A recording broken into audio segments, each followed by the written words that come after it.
وسندنا محمدا صلى الله عليه وسلم الذي أرسله الله بالحق بشيرا ونذيرا وداعيا إلى الله بإذنه وسراجا منيرا. وقال الله تعالى في كلامه المجيد وفرقانه الحميد: ما كان محمد أبا أحد من رجالكم ولكن رسول الله وخاتم النبيين وكان الله بكل شيء عليما. إن الله وملائكته يصلون على النبي يا أيها الذين آمنوا صلوا عليه وسلموا تسليما.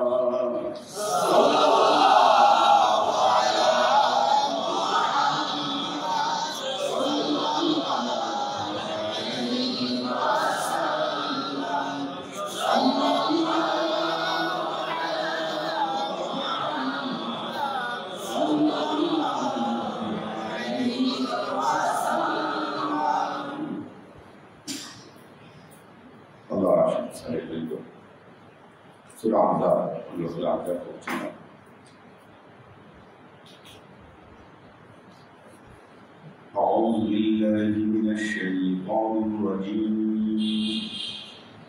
بسم الله الرحمن الرحيم.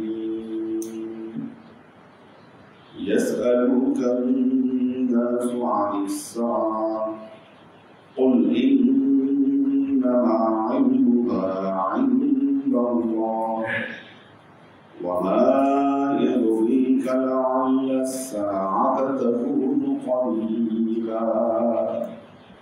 إن الله لعن الكافرين وأعد لهم سعيرا خالدين فيها أبدا لا يجدون وليا ولا نصيرا. পবিত্র কোরআনে ইরশাদ হচ্ছে ইয়াসআলুকা আনিন নাস আন সাআ।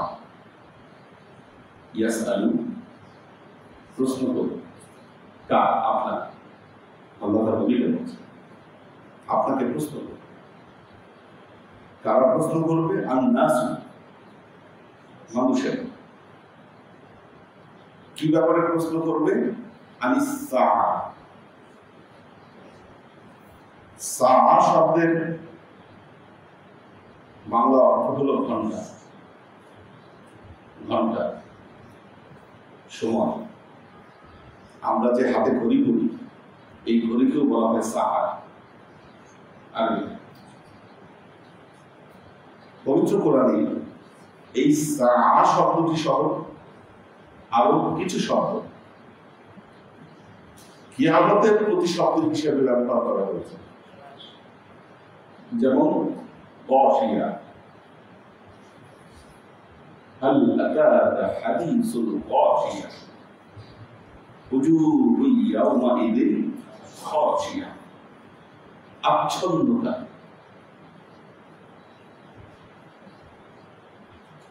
তো এইভাবে পবিত্র কোরআনে অনেকগুলো শব্দ শুধুমাত্র কিয়ামতের জন্য ব্যবহৃত হয়েছে। তো আল্লাহ বলছেন আপনাকে মানুষ প্রশ্ন করবে এই কিয়ামত সম্পর্কে। কেন কেন প্রশ্ন করবে? প্রশ্ন কারা করবে? কারা করবে প্রশ্ন? মানুষের, আন্নাস, আম মানুষ। প্রশ্ন করার কারণ হলো ইতিপূর্বে যত ধর্ম পৃথিবীতে ছিল, ইহুদি ধর্ম, খ্রিস্টান ধর্ম এবং আরো যত ধর্ম আছে, অধিকাংশ ধর্মের মানুষ বিশ্বাস করে পৃথিবী একসময় ধ্বংসপ্রাপ্ত হবে। এটা পূর্ববর্তী আসমান কিতাব গুলোতে লেখা ছিল। যেহেতু পূর্ববর্তী আসমানি কিতাবগুলোতে লেখা ছিল এই কথা, পৃথিবী ধ্বংস হবে, সুতরাং আপনাকেও মানুষ এই পৃথিবীর ধ্বংস সম্পর্কে প্রশ্ন করবে। রূহ, এটা সবার জিজ্ঞাসার একটা ব্যাপার। এটা কি? আল্লাহ পবিত্র কোরআনে বলছেন, ইয়াসআলুনাকা আনির রূহ, তারা আপনাদের রূহ সম্পর্কে প্রশ্ন করবে। আল্লাহ এটার উত্তর বলে দিয়েছেন, কি বলতে হবে? কুলির রূহ মিন আমরি রাব্বি। মানুষের প্রশ্ন করার কারণ হলো, এখন আপনি বলতে পারেন আল্লাহ নবী তো খবর দেয় নাই, এখন না দিলে আবার প্রশ্ন কিসের? মানুষের প্রশ্নের কারণ হলো পূর্ববর্তী কিতাব সমূহে এই কিয়ামতের কথা উল্লেখ করা আছে যে পৃথিবী ধ্বংসপ্রাপ্ত হবে। আচ্ছা, এখানে কিয়ামতের যত প্রতিশব্দ ব্যবহার করা হয়েছে কোরআনে, কিয়ামা, ইয়াউম, আল্লাহ বলছেন ইয়াউমা, সেই দিন,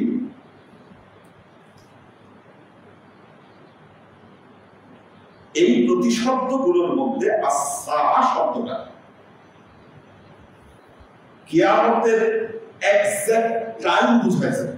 এটা দিয়ে কোন সময়ে, কোন দিনে, কিভাবে কিয়ামত সংঘটিত হবে, আস-সাআ এই অর্থ প্রদান করে। মানে নবীকে জিজ্ঞাসা করছে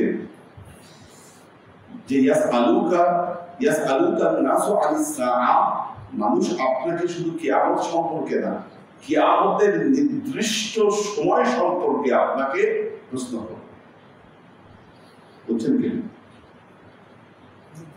এখন আপনাকে যদি কিয়ামত সম্পর্কে প্রশ্ন করে, কিয়ামত কেমনে হবে, আপনি বলবেন ইসরাফিল আলাইহিস সালাম সেই এক বুঝবে, প্রথম ফুৎকারে সবকিছু ধ্বংস হবে, দ্বিতীয় ফুৎকারে সবাই কবর থেকে উঠে আসবে, তৃতীয় ফুৎকারে সবাই হাসরের ময়দানের দিকে এগিয়ে যাবে। এই বর্ণনা তো আমরাও কোরআন থেকে দিতে পারি,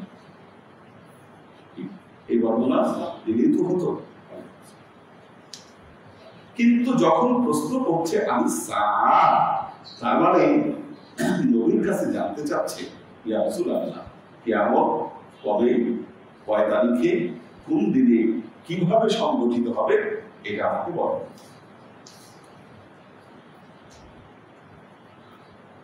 কি উত্তর দিবেন? কবে হবে, কেন, কত সালে, কত খ্রিস্টাব্দে, কত কবে?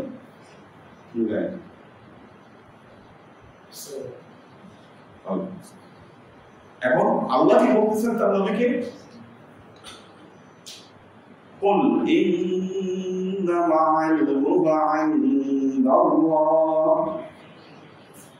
আল্লাহ তার নবীকে বলছেন, কুল, হে নবী আপনি বলে দেন, ইন্নামা ইলমুহু ইনদাল্লাহ, নিশ্চয়ই এই কিয়ামতের জ্ঞান আল্লাহ তার নিজের কাছে রেখে দিয়েছেন। ইন্নামা, নিশ্চয়ই, ইলমুহা, এর জ্ঞান কার কাছে আছে? ইনদাল্লাহ। এখানে একটা মজার ব্যাপার দেখেন, আল্লাহ তার নবীকে শিখিয়ে দিচ্ছেন, আপনি বলেন এর জ্ঞান আল্লাহর কাছে আছে। নবী তো বলতে পারতেন আমি জানি না, আল্লাহ আপনি বলেন, বলতে পারতেন কি লা ইয়ালামুহা ইল্লাল্লাহ, বলতে পারতেন আল্লাহ ছাড়া আপনি জানেন, সেটা বলেন। এখানে একটা কেনায়া লক্ষ্য করা যাচ্ছে, এখানে একটা কেনায়া মানে রূপকথা। আল্লাহ বলতেছেন হে নবী আপনি বলেছেন এর জ্ঞান আল্লাহর কাছে আছে, এক্সাক্ট টাইমটা আল্লাহর কাছে আছে। হয়তো নবী জানেন, অথবা তিনি জানতেন না, উভয়টার সম্ভাবনাই এখানে থেকে যাচ্ছে। যেমন কোরআনে কতগুলো আয়াত আছে যে আয়াতগুলোকে বলা হয় আয়াতের মুতাশাবিহ, অস্পষ্ট আয়াত। যেমন প্রত্যেক সূরার শুরুতে খন্ড খন্ড যে অক্ষরগুলো আলিফ লাম মিম ইয়াসিন হামিম কাফ হা আইন ইয়া সাদ, এই যে শব্দগুলো এগুলোকে বলা হয় হরফে মুকাত্তাআত। এগুলো আয়াতের মুতাশাবিহ অন্তর্ভুক্ত। এখন মুফাসসিরগণ বলছেন কোরআনে বলতেছে ওমা ইয়ালাম তা'বিলাহু ইল্লাল্লাহ ওয়া রাসিখুনা ফিল ইলম। এখানে একটা অক্ফে লাজেম আছে দেখুন। এই আয়াতটা যখন তেলাওয়াত করবেন দেখবেন ওমা ইয়ালাম তা'বিলাহু ইল্লাল্লাহ, ওখানে একটা অক্ফে লাজেম দেওয়া আছে আমাদের কোরআন শরীফের মধ্যে। অক্ফে লাজেম মানে থামতে হবে। ইমাম শাফি বলতেছেন ওমা ইয়ালাম তা'বিলাহু ইল্লাল্লাহ, এটার পরে ওয়াকফে লাজেমটা হবে না, বরং ওয়াকফে লাজেম হবে ওমা ইয়ালাম তা'বিলাহু ইল্লাল্লাহ ওয়া রাসিখুনা ফিল ইলম। এটার অর্থ আল্লাহ ছাড়া আর কেউ জানে না, আরো জানে যারা, আর রাসিখুনা ফিল ইলম যারা, তারাও এটার অর্থ জানে। কারণ কোরআন মানে আল্লাহ তার নবীর সাথে কথা বলেছেন। এখন এমন কথা আল্লাহ কেন বলবেন তার নবীকে যে কথা নবী বুঝবে না? মুখাতেব আর খাতিব, খাতিব মানে যে বক্তব্য বলে, মুখাতেব হচ্ছে যার জন্য বলে। এখন আমি কি আপনার জন্য এমন কোন ভাষা বলবো, এমন কিছু বলবো যে ভাষা আপনার কাছে দুর্বেদ্য? এখন আমি যদি ফার্সি ভাষায় ওয়াজ করি আপনারা অর্ধেক বুঝবেন, অর্ধেক বুঝবেন না। কেন করবো? কেন এটা আপনাকে যদি বোঝানোই আমার উদ্দেশ্য হয়, তাহলে তো আপনি বুঝবেন না এমন কোনো ভাষায় আমি আপনার সাথে কথা বলবো না। তার মানে বোঝা যায় এই হরফে মুকাত্তাআত এগুলোর অর্থ আল্লাহ নবী অবশ্যই জানতেন, নাহলে আল্লাহ এই ভাষায় কথা বলতেন। নবী জানতেন না এই কথা, ঠিক? তো এখানে আল্লাহ তার নবীকে বলছেন কুল ইন্নামা ইলমুহা ইনদাল্লাহ, আপনি বলে দেন এর জ্ঞান আল্লাহর কাছে আছে। তবে হ্যাঁ, তোমাদের জন্য একটা উপকার করতে পারে, একটা উপকার করতে পারে। কি উপকার? কিছু হিন্টস দিতে পারে। কেমন হিন্টস? وما يدريك لعل الساعة تكون قريبا وما يدريك, হ্যাঁ আপনি জানতে পারবেন। আপনি জানতে পারবেন কি? জানতে পারবেন لعل الساعة تكون قريبا, কখন এই কিয়ামত নিকটবর্তী হয়েছে এটা আপনি জানতে পারবেন।